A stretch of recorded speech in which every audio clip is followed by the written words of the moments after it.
આ એ જ શખ્સો છે જેમણે સુરતના પીપલોદ વિસ્તારમાં સ્ટન્ટ કરીને દહેશત ફેલાવી હતી.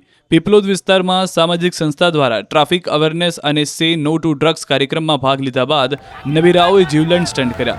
કોઈ સુરક્ષા વગર રોડ પર એક વ્હીલ પર બાઇક ચલાવી સીન સપાટા માર્યા. 2 બાઇકર્સ દ્વારા રોડ બ્લોક કરી જોખમી સ્ટન્ટ કરવામાં આવ્યા. સ્ટન્ટ કરનાર બાઇક સવાર એક બાદ એક જુદા જુદા સ્ટન્ટ કરી રહ્યા હતા, પરંતુ સૌથી જોખમી સ્ટન્ટ ત્યારે થયો જ્યારે સ્ટન્ટ કરનાર બાઇક ચાલકે એક નાના બાળકને જે હેલ્મેટ વગર હતો તેને પોતાની પાછળ બેસાડ્યો અને સ્ટન્ટ કરી રહ્યો હતો.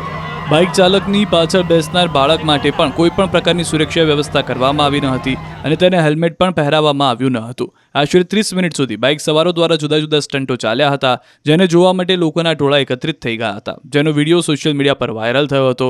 જેથી પોલીસે આ વાયરલ વિડીયોની ગંભીરતાને ધ્યાને લઈ તાત્કાલિક ધોરણે સ્ટન્ટ કરનાર 2 બાઇકર્સની ધરપકડ કરી બંને યુવકોને કાયદાનું ભાન કરાવ્યું. તાપી જિલ્લાના એઝાઝ સૈયદ અને સુરતના અઠવા વિસ્તારમાં રહેતા સલીમ શેખ નામના ઇસમની ધરપકડ કરી કાયદેસરની કાર્યવાહી હાથ ધરી હતી.